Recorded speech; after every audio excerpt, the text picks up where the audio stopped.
योग वशिष्ठ 69वां दिन। आपदद्धि मनोमोहम पूर्वमापत प्रयक्षति पश्चाद अनर्थ विस्तार रूपेण परिजम्भृते। वशिष्ठ ने कहा,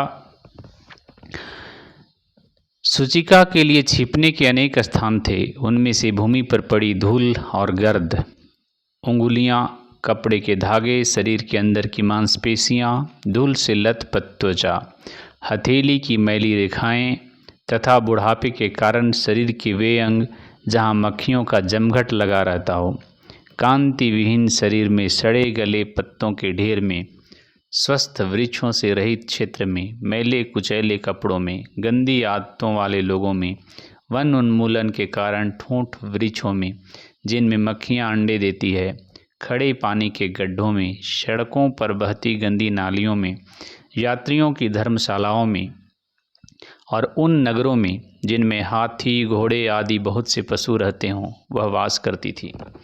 बिना किसी उकसावे या विघ्न बाधा के सूचिका विनाश कार्यों में लगी रहती थी। सूचिका को जीव सूचिका भी कहा जाता था। वह सभी शरीरों में प्राण और अपान की सहायता से जीवन शक्ति के रूप में व्याप्त रहती थी। जीव को गठिए के फलस्वरूप तीव्र पीड़ा और कष्ट देती है और उसका मानसिक संतुलन बिगाड़ देती थी। सुई की तरह पैरों में चुभती थी और खून पीती थी। दुष्ट लोगों की तरह दूसरों को सताती थी और ऐसा करके उन्हीं की तरह प्रसन्न होती थी। इस समय तक सायंकाल की छाया अपनी पंख फैला चुकी थी। एक दिन और यहीं समाप्त हुआ। अगले दिन वशिष्ठ ने कहा, लंबे समय तक यह क्रम चलता रहा। आखिर करकटी को अपनी भूल जान पड़ी। उसे लोगों का भक्षण करने की अपनी इच्छा पर अफसोस हुआ। क्या इसी के लिए उसने हजारों वर्ष की तपस्या की थी और सुई का क्षुद्र रूप धारण किया था? अतः वह अपने इस स्व आकांक्षित दुर्भाग्य पर रुदन करने लगी। हाय, कहाँ मेरी पहाड़ जैसी काया और कहाँ यह सुई सा शरीर।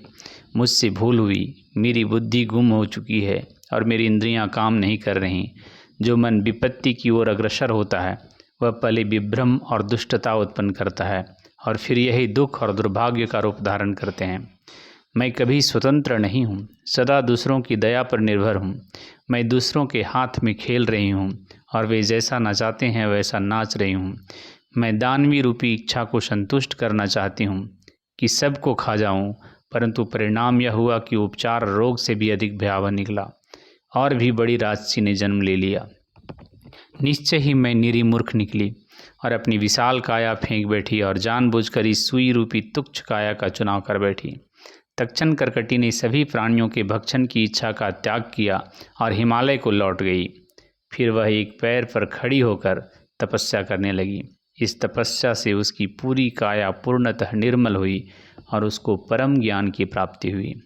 उसकी तपस्या की ऊर्जा से हिमालय जल उठा। स्वर्ग के राजा इंद्र ने नारद ऋषि से करकटी की अपूर्व कथा सुनी।